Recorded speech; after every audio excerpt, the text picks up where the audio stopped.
Philip the Thor is gone. In 1665, his son Charles, 3 years old and already tired by the job, becomes King of Spain. The regency settles with his mother, Mariana of Austria. On maps, the empire still stretches broad and gold. Inside these rooms, it narrows to careful choreography. Courtiers thicken soups, shorten audiences, and nudge candles to kinder angles. One whisper persists among servants. Before visitors enter, a steward turns the royal chair a quarter to the side so the profile reads gentler than the face. Another quiet trick is stranger still. A footman times a soft clink of spoon to porcelain, a tiny cymbal crash to distract from a labored swallow. The official chronicle is neat. A child king ascends in a winter of uncertainty. The unofficial memory is neater, dignity arranged like furniture, moved by inches. Anyone who wants to know why this scene exists must leave the corridor and walk the family tree, where politics tried to outvote nature and taught the bones what loyalty costs. From the turned chair and the careful spoon, the view widens to a map that once ran out of paper. Spain still holds the Indies, Naples, and Milan, the Low Countries and patches. Austria keeps its own cold corridors, and the name Habsburg threads them like a seam. Power prefers straight lines. Blood does not. To keep the map neat, the family tree is asked to bend, cousin to cousin, aunt to nephew, until by 1649, Philip IV of Spain marries Mariana of Austria, who is also his niece. The ceremony reads like a treaty written in lace. Courtiers congratulate themselves on keeping the estate in the estate. In the ledger of advantages, the columns add up. In the marrow, a different arithmetic begins. He is born in 1661 to trumpets and expectation, then crowned in 1665 with his mother as regent. When dignitaries write home, they draw two Spains, the one on parchment with oceans painted gold, and the one in these rooms, composed of lowered voices and shortened meetings. Portrait painters learn a new etiquette. They turn the royal face fractionally to the light, a three-quarters kindness that suggests vigor without daring the full stare. Whether this is fashion or mercy, the artists do not say. Their varnish keeps its own secrets. On feast days, the court practices choreography that looks like devotion and works like camouflage. Processions move at a speed that flatters breath. Blessings are timed so that the amen arrives where the silence needs a bridge. The obsession is never named out loud. It doesn't have to be. It hangs in the way ambassadors are seated and in who is invited to who. A continent-sized anxiety baked over centuries tries to solve itself with more of the same. When the chair is turned away from the window and the spoon resumes its orbit, the empire has again chosen a tactic it understands: conserve what can be seen and negotiate the rest. The treaties will keep the borders quiet for a little while. Inside the royal body, treaties drafted by kinship have already begun their revisions. The next lesson will come at the dinner table, where politics meets cartilage, and every swallow is a line item. At that table, the lesson repeats. Politics can thicken soup, but it cannot teach a jaw to close. Physicians come and go with recipes that sound like prayers, broths, soft breads, custards that collapse at the gentlest touch, while an equerry keeps a ledger of what went down and what came back. The Habsburg profile, so handsomely stamped on coins, makes daily life exacting. Words are shaped twice, once in the mind, again around the obstacle of flesh, and sometimes they arrive late, sometimes sideways. Courtiers learn to translate patience. A nod means continue. Two nods mean pause. A raised hand means the small orchestra of attendants should quiet its clinks and hushes. Watching this choreography, you understand why portraits prefer the angle that flatters, why ceremonies move at a pace that looks solemn and feels humane. There is nothing secret about inheritance. It walks through the galleries in broad daylight. The great-grandfathers stare down from their frames with the same forward bite, a family signature that time mistook for majesty. What is new is how relentlessly the body keeps the minutes. A confessor reminds everyone that suffering sanctifies. A physician counters gently that sanctity is not a therapy. Outside Madrid, the empire continues to glitter, but here the victories are smaller. A morning without choking, an afternoon with two audiences instead of one. When the boy becomes king in 1665, these small measures are dignities. By 1675, when Madrid declares him of age, they must also become policy. The regency's protective drapery begins to lift, and with it, the need for the king to be seen not only as a devoted son and pious sufferer, but as a ruler who can manage the breath and the business in the same hour. A minor anecdote survives in the memory of a kitchen maid. For state dinners, the confectioner molds pureed partridge into shapes of partridge, a soft illusion arranged under a lacquer of glaze so that honor can be offered without asking teeth to pretend. It is a small kindness, and like many small kindnesses, it becomes tradition. Meanwhile, the draftsman of alliances keeps sharpening quills. The body has its arithmetic. The chancery has its own. Sooner or later, those columns will argue about heirs, and the ledger will request a signature only biology can supply. What began as kindness calcifies into protocol. In the Alcazar, the etiquette books fatten. Door angles are specified, curtains set to a winter dusk, even in June, and the royal chair is listed with an approved quarter turn. Audiences are shorter now, but denser. Ambassadors ushered to a chalk dot on the carpet where the sightline flatters. Petitions delivered in phrases with soft consonants. The great rooms learn to breathe on command. Footmen oil the hinges so no syllable must wrestle with a squeak. A harpsichordist waits behind a screen to lay down a gentle ripple if breath snags and the throat asks for time. No one would call it a disguise. They call it respect, and in these halls, respect is carefully staged. The kitchen becomes its own chapel. A small scullery is kept for the royal meals alone, with mortars and hand sieves that would not look out of place in an apothecary. Game is reduced to velvet, bread taught to melt, fruit persuaded to surrender at a touch. Silver spoons are warmed so nothing cold startles the mouth. Linen stands at the ready, the same discreet weave used for altar cloths, and a lady-in-waiting counts the swallows the way a nurse might count a child's sleep, one finger, then another, a whisper. Now, on a good evening, the napkin returns unstained.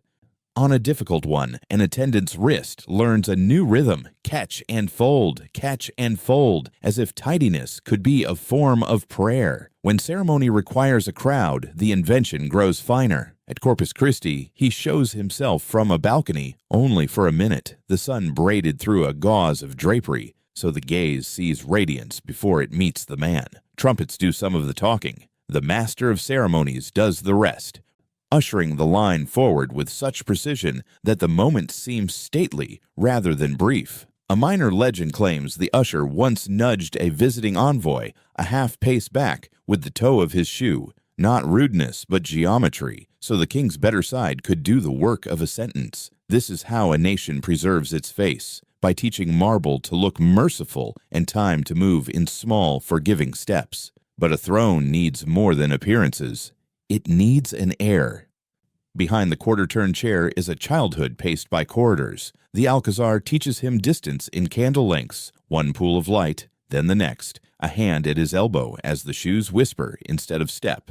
Balance is an argument the body seldom wins. He moves, but not far. He speaks, but after coaxing. Breath arrives with a weight that makes even small errands feel ceremonial. The world shrinks to rooms that know his gait and to objects that cooperate. A warmed silver spoon, a high-backed seat with arms broad enough to steady both hands, a napkin that understands discretion. When attendants say now, it is not a command. It is an agreement between lungs and schedule. In the ledgers of history, the facts are crisp. Born in Madrid in 1661, king from 1665, with Mariana of Austria as regent, declared of age in 1675. In the rooms that produced those entries, progress is counted differently.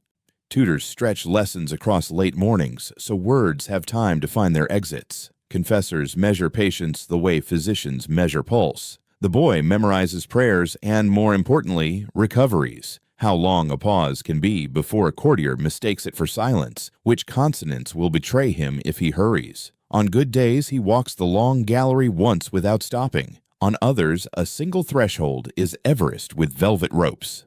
No one says incapable. They say later, and let's try again. And sometimes, when the jaw refuses bargain after bargain, they say nothing and light another candle. A gentle, almost comic anecdote survives in palace gossip. A page trails him with a tiny folding stool upholstered in damask, half a pace behind like a trained pet. The maids call it the angel's bench because it appears the instant he needs it and disappears the instant he stands. Its legs hardly kiss the marble.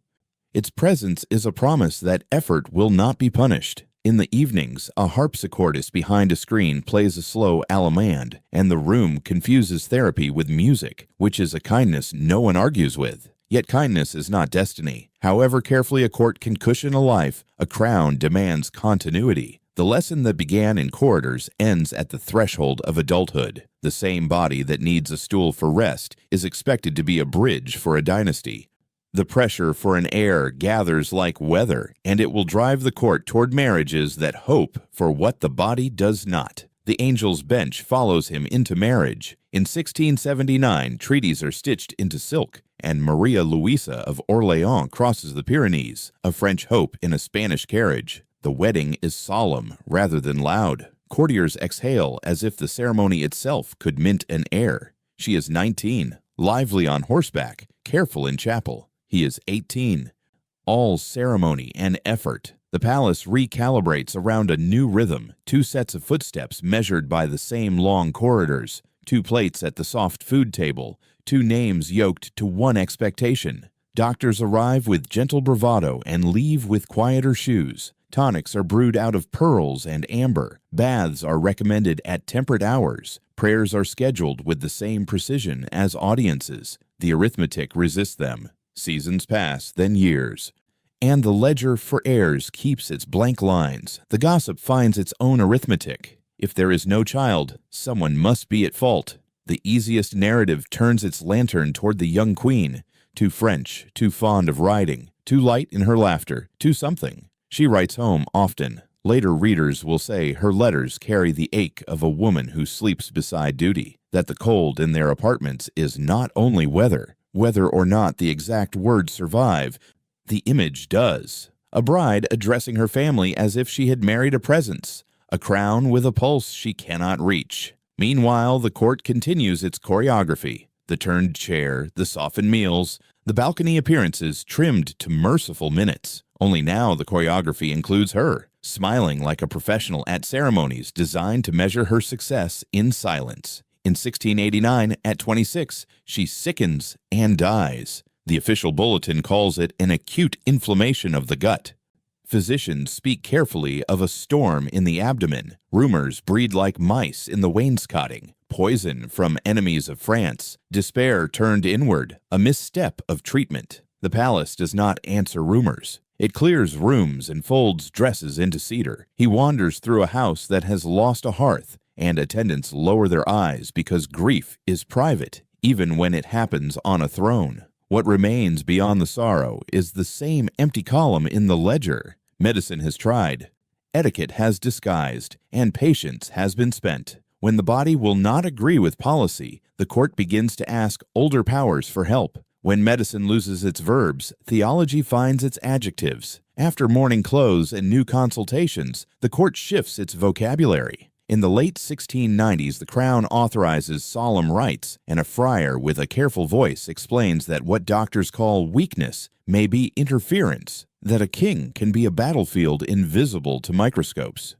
The chapel is prepared like a theater of caution, candles trimmed low, benches pulled back to a respectful distance, curtains drawn to teach daylight how to whisper. The same attendants who warmed silver spoons now warm holy water. The harpsichordist is dismissed and replaced by Latin that lands in the air like small stones. He is seated in a high chair that has seen too many ceremonies. A prayer book rests on the arm. A rosary slides through fingers that do not always obey.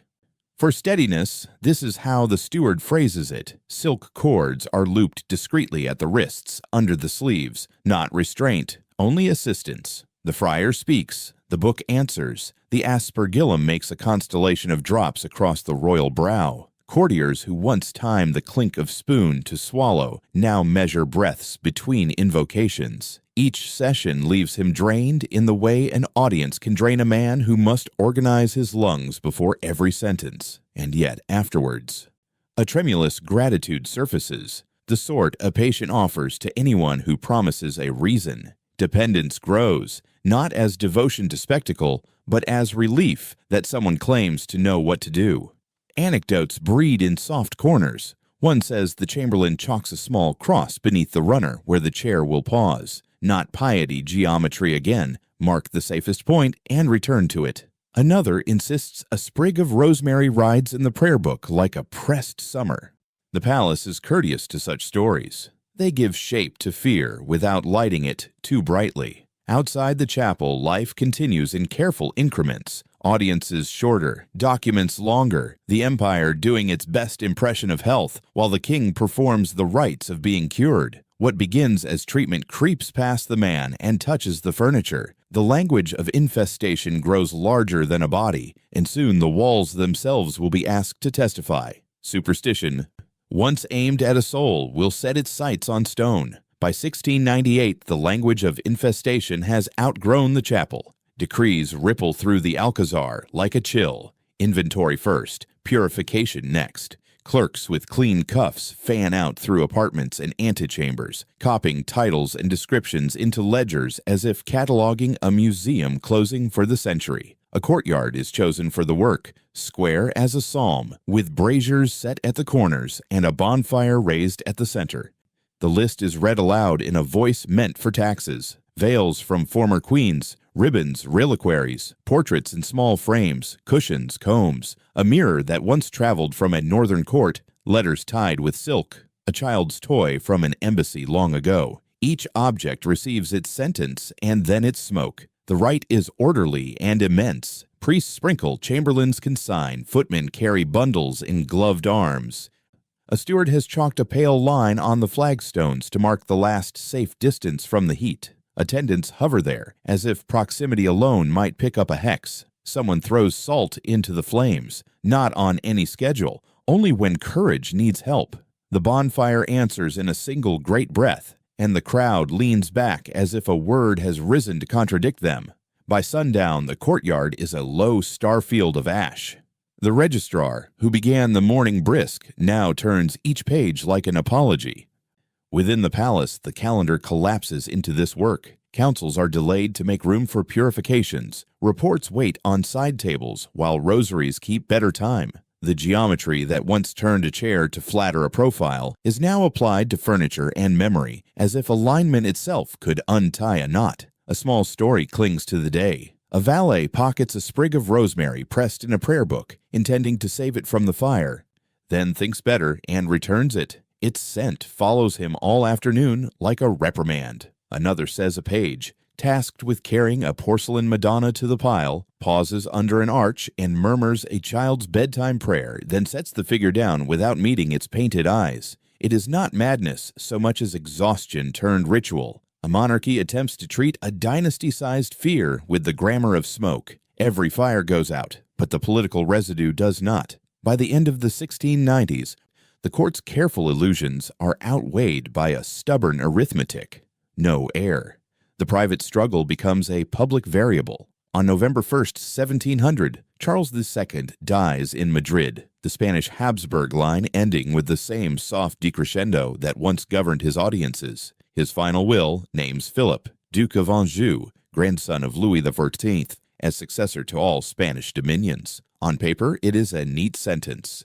On the European board, it threatens a fusion of Bourbon France with Spain's vast possessions, a center of gravity heavy enough to tilt coasts and calendars. Courts that once traded condolences now trade calculations. Vienna advances the claim of Archduke Charles. London and The Hague rehearse the phrase balance of power until it acquires the hardness of law. The partition schemes that kings and ministers had drafted in quieter rooms crack like ice under weight.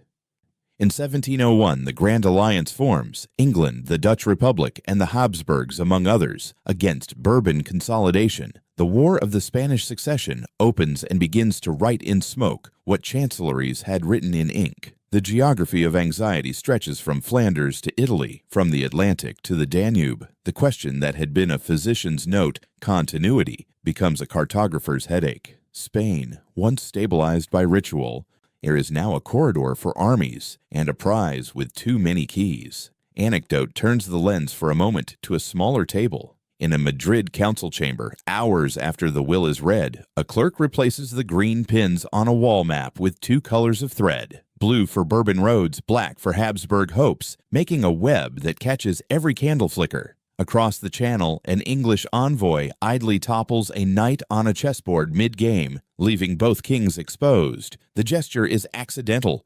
The silence it creates, instructive.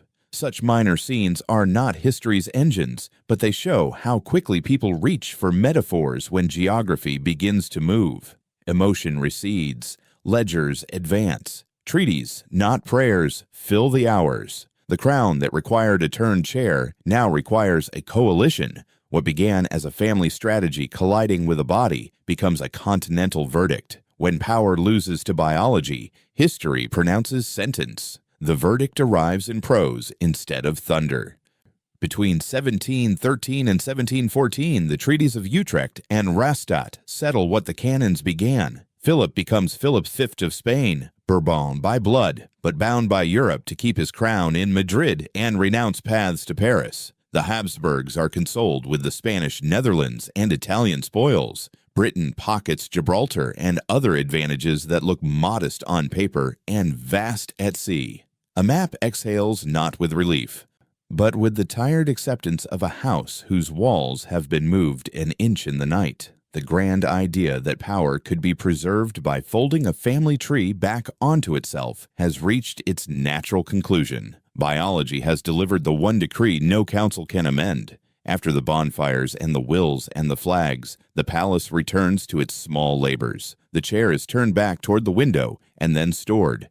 The angel's bench is folded and carried to a closet that smells faintly of beeswax and rosemary. In a corner office, an archivist closes the volume that lists state gifts consigned to flames, leaves a pressed sprig of bay inside, and writes one last line, "Completed." Outside, a mason scrubs the courtyard flagstones where the ash once cooled, working the brush in circles until stone remembers only stone. These gestures will never appear on a treaty, but they describe the same truth. An empire that tried to bargain with nature has learned that nature doesn't sign. The moral is not cruel, only unembellished. A dynasty sought certainty by narrowing choice. The body, stubborn, ordinary, sovereign in its laws, answered with limits. If there is a lesson worth keeping, it is that institutions grow brittle when they mistake bloodlines for ballast, and that dignity requires better allies than secrecy and smoke. The last image is not a battlefield or a council chamber. It is a quiet room, a folded stool, a silver spoon laid carefully to rest, and dust motes turning in a shaft of afternoon, as if to say the world continues whether or not you look straight at it. If you like brushing the dust off what history tried to hide, stay close. There are other doors we can open gently. The corridors empty the way a tide leaves a beach, patiently, almost politely, and the rooms that spent so many years rehearsing appearances learn how to be ordinary again. Curtains loosened, windows a little braver, the last smell of lamp oil giving way to cool stone and air that has forgotten how to whisper. And when you walk them now, you don't count your steps so carefully because the silence no longer carries a crown, it just carries your breath. In the kitchens, mortars rest like sleeping animals. Spoon's nest, copper, catches a lazy oval of light.